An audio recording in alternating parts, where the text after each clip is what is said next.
कहा जाता है ब्रह्मांड को समझने के लिए पहले संख्या को समझो, क्योंकि संख्या में ही छिपा है ईश्वर का रहस्य। छठी सदी ईसा पूर्व का ग्रीस, एक ऐसा समय जब गणित केवल गणना नहीं बल्कि साधना थी, और इसी साधना से निकला एक नाम, पाइथागोरस। वो व्यक्ति जिसने कहा हर चीज, हर तारा, हर स्वर, यहाँ तक कि आत्मा भी संख्याओं में गूंजती है। किसी लोहार की हथौड़ी की आवाज से लेकर आसमान के तारों की गति तक सब कुछ उसने जोड़ दिया एक रहस्यमय समीकरण में। कौन था ये व्यक्ति? एक गणितज्ञ, एक संत, या संख्याओं के पीछे छिपे ब्रह्मांड का खोजी? आज हम चलेंगे उसी रहस्यमय यात्रा पर जो है पाइथागोरस की दुनिया में। लगभग 570 ईसा पूर्व वर्तमान ग्रीस के तट के पास स्थित सामोस द्वीप, यही वह भूमि थी जहां प्राचीन दर्शन और गणित का नया अध्याय जन्म लेने वाला था। इस द्वीप की शांत वादियों और मंदिरों की घंटियों के बीच एक बालक ने जन्म लिया, जिसका नाम सदियों तक ज्ञान, संख्याओं की प्रतिध्वनि बनकर गूंजता रहा। नाम था पाइथागोरस। उसकी माता का नाम पाइथाइस सामोस द्वीप की ही निवासी थी, जो एक श्रद्धालु, विवेकशील स्त्री थी। उसके पिता मानिसार्कस, जो आज के लेबनान में थे, टायर के एक व्यापारी थे, जो अक्सर एशिया माइनर और यूनान के बीच व्यापार यात्राएं किया करते थे। कहा जाता है कि जब पाइथाइस गर्भवती थी, तब वह डेल्फी के अपोलो मंदिर में गई थी, जहां पुजारी ने उसके भविष्य को पहचान लिया और वरदान दिया, तुम्हारे गर्भ से जन्म लेने वाला पुत्र मानव जाति के हित में ज्ञान और सत्य का प्रकाश फैलाएगा। युवा अवस्था में जब सामोस का शासन राजा पॉलीक्रेटस के अधीन आया, जो अपनी सत्ता और विलासिता के लिए प्रसिद्ध था, तब पाइथागोरस ने सत्ता के मुंह से दूर होकर अपने जीवन का मार्ग चुना। वह था ज्ञान की साधना। वह सामोस छोड़कर मिस्र पहुंच गया, जहां उसने थीब्स और मेम्फिस के मंदिरों में पुजारियों से ज्योमेट्री, अंक तत्व और ब्रह्मांड के रहस्यों का अध्ययन किया। मिस्र में ही उसने सीखा कि संख्या और रेखाएं केवल भौतिक साधन नहीं, ये स्वयं विश्व की आत्मा है। इसके बाद वह बेबीलोन और फोनीशिया गया। वहां उसने तारों की चाल, खगोल शास्त्र और संख्याओं की गहरी भाषा का अध्ययन किया। बेबीलोन के ज्योतिषियों से उसने यह सीखा कि आकाश केवल तारे नहीं, बल्कि गणितीय संतुलन में गूंजता हुआ एक ब्रह्म संगीत है। लंबी यात्राओं के बाद पाइथागोरस दक्षिणी इटली के क्रोटोन पहुंचा, एक ऐसा नगर जो उस समय यूनानी उपनिवेशों का केंद्र था। वहीं उसने एक अद्भुत संस्था की स्थापना की, जिसे पाइथागोरियन विद्यालय कहा गया। यह केवल कोई शिक्षण स्थल नहीं था, यह एक आध्यात्मिक समुदाय था, जहां गणित, संगीत, दर्शन और आत्म अनुशासन को समान महत्व दिया जाता था। इस समुदाय में अनुशासन कठोर था। सभी सदस्य ब्रह्मचर्य और सादगी का पालन करते थे, मांस त्यागते और अपनी संपत्ति सामूहिक हित में अर्पित करते थे। वे मानते थे कि आत्मा को शुद्ध करने और ब्रह्मांड की लय में स्वयं को मिलाने का साधन संख्या, लय और ध्यान है। वहां संगीत केवल मनोरंजन नहीं था, आत्मा को संतुलन में लाने का साधन था। ध्यान और मौन उनके नियमों का हिस्सा थे। पाइथागोरस का विश्वास था, संख्या केवल गणना की वस्तु नहीं, बल्कि सृष्टि की आत्मा है, जिससे रूप, विचार और देवत्व तक संचालित होते हैं। उसके अनुसार पूरा ब्रह्मांड एक विशाल संगीत रचना है। प्रत्येक तारा, प्रत्येक आत्मा एक विशिष्ट स्वर में संपदित होती है। यही उसका प्रसिद्ध विचार था, हार्मनी ऑफ द स्पेयर्स, अर्थात गोलों का संगीत। यूनानी इतिहासकार हीरोडोटस ने उन्हें सबसे महान दार्शनिकों में से एक कहा, और आगे चलकर प्लेटो, अरस्तु तथा नव पाइथागोरियन विचारकों ने उनके सिद्धांतों को अपनी दार्शनिक संरचनाओं में बुना। उनका प्रसिद्ध गणितीय सिद्धांत पाइथागोरस प्रमेय सिर्फ एक गणित का सत्य नहीं था, यह उस विश्वास का प्रतीक था कि सत्य, सौंदर्य और ब्रह्मांड की लय सबका आधार संख्या है। इस प्रकार 5वीं शताब्दी ईसा पूर्व के इस यूनानी दार्शनिक ने यह सिखाया कि गणना आत्मा को बांध नहीं सकती बल्कि मुक्त कर सकती है जब हम उसमें संतुलन और अर्थ पहचान ले तब। पाइथागोरस के जीवन का सबसे प्रसिद्ध और शाश्वत योगदान उसका गणितीय सिद्धांत है जिसे पाइथागोरस थ्योरम कहते हैं, लेकिन इसे केवल एक सूत्र समझना उसके विचार की गहराई का अपमान होगा। यह प्रमेय वास्तव में उस सार्वभौमिक सत्य का प्रतीक था जिसे वह गणित से आगे जाकर आध्यात्मिकता में देखता था। लगभग 6वीं शताब्दी ईसा पूर्व जब यूनान में गणित अभी भी अंक गणना और ज्योतिषीय भविष्यवाणी तक सीमित था, तब पाइथागोरस ने यह उद्घोष किया कि गणित केवल संख्याओं की भाषा नहीं बल्कि सृष्टि की आत्मा की भाषा है। इसी सोच से जन्म लिया उसका महान प्रमेय, और वह प्रमेय थी in any right angle triangle the square of the hypotenuse is equal to the sum of the square of the other two sides. अर्थात यदि किसी त्रिभुज में एक कोण समकोण हो तो उसकी हाइपोटेनस का स्क्वायर बराबर बेस का स्क्वायर और परपेंडिकुलर के स्क्वायर के बराबर होगा। यह वही है जिसे आज हम पाइथागोरस थ्योरम के नाम से जानते हैं। इतिहासकारों का मानना है कि यह सिद्धांत यूनानी सभ्यता तक सीमित नहीं था। इसके प्रारंभिक रूप मिस्र और बेबीलोन सभ्यता में पहले से ही मौजूद थे। मिस्र के लोग रस्सी से भूमि नापने वाले सर्वेक्षक इस सिद्धांत का प्रयोग खेतों और भवनों की माप करने में करते थे, लेकिन पाइथागोरस ने पहली बार उसे तर्क और प्रमाण के स्तर पर स्थापित किया। उसने यह सिद्ध किया कि यह केवल सच्चाई ही नहीं बल्कि अविनाशी गणितीय नियम है जो हर स्तर पर हर युग में समान रूप से सत्य रहेगा। पाइथागोरस के लिए यह प्रमेय केवल त्रिभुज का नियम नहीं था बल्कि संपूर्ण ब्रह्मांड के संतुलन का प्रतीक था। उसके अनुसार इस त्रिभुज के 3 पक्ष हार्मनी, प्रोपोर्शन और यूनिटी के प्रतीक थे, जैसे ब्रह्मांड में आत्मा, पदार्थ और ईश्वर के बीच का संतुलन। हाइपोटेन्यूस को वह डिवाइन लाइन कहता था जो प्रत्यक्ष और अप्रत्यक्ष के बीच सेतु का कार्य करता है। उसका विश्वास था कि प्रत्येक वस्तु, स्वर, ग्रह और आत्मा इसी प्रकार के संख्यात्मक संतुलन या न्यूमेरिकल हार्मनी में बंधे हैं। पाइथागोरस ने सबसे पहले यह खोज की कि संगीत के स्वर भी संख्याओं पर आधारित हैं। जब उसने तार वाले वाद्य यंत्रों यानी स्ट्रिंग इंस्ट्रूमेंट्स पर प्रयोग किया तो पाया कि किसी तार की लंबाई आधी करने पर उसका स्वर ठीक 1 सप्तक ऊपर चला जाता है। इससे उसने निष्कर्ष निकाला कि ध्वनि भी गणितीय अनुपातों के अधीन है, ठीक वैसे ही जैसे कोण, त्रिभुज और ग्रहों की गतियां। इस विचार से प्रेरित होकर उसने एक नया विश्व दर्शन प्रस्तुत किया, the universe is a system of numbers.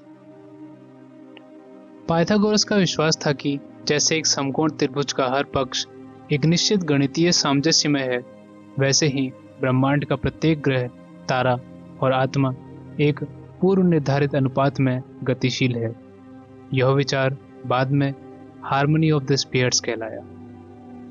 उसके अनुसार जब हम किसी गणितीय सत्य को समझते हैं तब हम वास्तव में ब्रह्मांड की आत्मा के एक संतुलन को पहचानते हैं।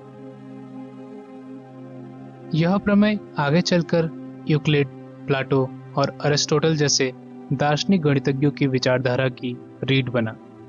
प्लेटो ने इसे संख्याओं का रूपक कहा, जहां गणित एवं सौंदर्य की भाषा बन जाती है। अरब, मिस्र, भारत और यूरोप की मध्ययुगीन गणित परंपरा ने पाइथागोरस के इसी सिद्धांत को नए रूपों में विकसित किया, जिससे आगे चलकर गणित की वह शाखा बनी जिसे हम ज्योमेट्री या ज्यामिति के नाम से जानते हैं। पश्चिमी दार्शनिकों का कहना है कि पाइथागोरस ने मैथमेटिक्स को सिर्फ गिनती से निकालकर विचार का विज्ञान बना दिया। उसका यह प्रमेय केवल त्रिभुज नहीं बनाता, यह मनुष्य और ब्रह्मांड के बीच संबंध का प्रतीक है, जहां संख्या एक सेतु बनती है आत्मा और जगत के बीच। पाइथागोरस का सबसे मूल विश्वास यह था कि जो कुछ भी अस्तित्व में है वह संख्या के माध्यम से समझा जा सकता है। उसके लिए संख्या कोई गिनती भर का साधन नहीं, बल्कि सत्य का रूप थी। वह कहता था, संख्या वह तत्व है जिससे समस्त ब्रह्मांड बना है। संख्या हर वस्तु में छिपा हुआ एक नियम, एक संतुलन और एक संगीत है। जहां अन्य लोग संख्याओं का प्रयोग वस्तुएं गिनने और नापने में करते थे, वहीं पाइथागोरस ने उसी संख्या में जीवन और चेतना की झलक देखी। उसके अनुसार संख्या का हर रूप एक प्रतीक है जो ब्रह्मांड के किसी गहरे सत्य का प्रतिनिधित्व करता है। उदाहरण के लिए संख्या 1 एकता या सृष्टि के मूल स्रोत का प्रतीक है। यह ईश्वर, आत्मा या ब्रह्मांड के आरंभ की तरह सबका मूल है। संख्या 2 यानी द्वैत यानी ड्यूअलिज्म का प्रतीक है, जहां से भिन्नता और विविधता शुरू होती है, जैसे दिन और रात, पुरुष और स्त्री, प्रकाश और अंधकार। संख्या 3 संतुलन या बैलेंस का प्रतीक है, जैसे त्रिगुण सत्व, रजस, तमस या ब्रह्मा विष्णु महेश की त्रयी। संख्या 4 स्थिरता और रचना का प्रतीक है, जैसे 4 दिशाएं, 4 ऋतुएं, 4 तत्व, भूमि, जल, अग्नि और वायु। संख्या 5 जीवन और इंद्रियों का प्रतीक है। यह मानव शरीर के 5 ज्ञानेंद्रिय और 5 भूतों से जुड़ा है। संख्या 7 संपूर्ण तत्व का प्रतीक है, जैसे सप्तसुर, सप्त ऋषि, सप्तलोक और सप्त दिन। संख्या 10 पूर्णता और चक्र का समापन, जैसे 10 दिशाएं, 10 अवतार और दशमलव पद्धति। ऐसा कहा जाता है कि उसके विद्यालय क्रोटोन में छात्र संख्या को केवल गणना नहीं मानते थे, वे उन्हें ध्यान और साधना का विषय मानते थे। संख्याओं की आकृतियों, अनुपातों और ज्यामितीय प्रतीकों के माध्यम से वे आध्यात्मिक ज्ञान की ओर अग्रसर होते थे। पाइथागोरस ने कहा, पूरा ब्रह्मांड एक विशाल सिम्फनी है जिसमें हर वस्तु, हर ग्रह, हर तारा एक विशिष्ट लय में कंपित है। उसने तारामंडलों की गति को गणितीय अनुपातों से जोड़कर बताया कि ग्रहों की चालें किसी अराजकता में नहीं बल्कि संख्यात्मक तालमेल में है। यही उसका विचार था, जिसे उसने हार्मनी ऑफ द स्फीयर्स कहा। संख्यानुसार सोच केवल गणितीय सिद्धांत नहीं थी, वह आत्मिक अनुशासन का आधार भी थी। पाइथागोरस के अनुयायी मानते थे कि जैसे गणितीय अनुपात में भूल होने पर संगीत बिगड़ जाता है, वैसे ही जीवन में असंतुलन होने पर आत्मा की लय टूट जाती है। इसीलिए वे जीवन को संख्यात्मक संतुलन या न्यूमेरिकल हार्मनी में ढालने का अभ्यास करते थे। उनके लिए आत्म संयम, सदाचार, मौन, ध्यान ये सभी उसी संतुलन की खोज के मार्ग थे। यानी गणित केवल बाहरी संसार को नहीं, भीतर के संसार को भी व्यवस्थित रखता था। आज भले हम गणित को प्रयोग और विज्ञान का अंग माने, लेकिन पाइथागोरस का योगदान यह था कि उसने यह सोच जागृत की। उसने कहा, यदि किसी चीज को संख्या में व्यक्त किया जाता है तो उसे गहराई से समझा जा सकता है। उसकी यह सोच आज तक हर विज्ञान, संगीत, वास्तुकला और तकनीक के मूल में जीवित है। संख्यानुसार सोच ने मनुष्य को यह सिखाया कि विश्व आकस्मिक नहीं बल्कि संख्यात्मक रूप से नियोजित है, और यदि हम इन संख्याओं का अर्थ समझ लें तो हम सृष्टि के लय से जुड़ जाते हैं। पाइथागोरस केवल एक गणितज्ञ नहीं था, वह संख्याओं में ईश्वर को देखने वाला दार्शनिक था। उसके लिए ज्ञान का अर्थ केवल गणना या विज्ञान नहीं बल्कि आत्मा की शुद्धि, ब्रह्मांड की एकता को समझना था। वह मानता था कि इस जगत के हर नियम के पीछे कोई दैवी क्रम यानी डिवाइन ऑर्डर है, और मनुष्य का उद्देश्य उस क्रम को पहचानना व स्वयं को उसके साथ संगति यानी हार्मनी में लाना है। पाइथागोरस का विश्वास था कि आत्मा अमर है, शरीर नश्वर है, पर आत्मा जन्म लेती रहती है। उसने आत्मा स्थानांतरण यानी ट्रांसमाइग्रेशन ऑफ सोल की शिक्षा दी, यानी मरने के बाद आत्मा दूसरे शरीर में प्रवेश करती है, कभी मानव रूप में, कभी पशु, पक्षी या अन्य जीवों के रूप में, और यह चक्र तब तक चलता रहता है जब तक आत्मा पूर्ण शुद्धि न पाले। वह कहता था जब तुम किसी प्राणी को कष्ट देते हो तो तुम अपनी ही आत्मा को कष्ट देते हो। इसी कारण उसके अनुयायी अहिंसा और शाकाहार का कठोर पालन करते थे। उनके लिए जीवन का मूल्य केवल मनुष्य तक सीमित नहीं था, वह समस्त जीवधारियों में समान रूप से प्रभावित था। पाइथागोरस यह मानता था कि ज्ञान तभी फैलता है जब मन स्थिर और पवित्र हो। इसीलिए उसके विद्यालय में मौन को भी साधना का बड़ा भाग माना जाता था। नए शिष्यों को वर्षों तक मौन व्रत का पालन करना पड़ता था ताकि वे शब्दों से नहीं, अनुभव से सीख सकें। उनका सिद्धांत था, सत्य बोलने से बड़ा सत्य को अनुभव करना है। पाइथागोरस की दृष्टि में आत्मा और ब्रह्मांड के बीच कोई भेद नहीं। जैसे ब्रह्मांड संख्यात्मक संतुलन, हार्मनी ऑफ नंबर से बना है, वैसे ही आत्मा भी उसी लय का हिस्सा है। जब मनुष्य अपने भीतर उस लय को पहचान लेता है तो वह ब्रह्मांड के संगीत का अंग बन जाता है। वह कहता था, जो अपने भीतर की ध्वनि को सुनता है वही ब्रह्मांड की ध्वनि को समझ सकता है।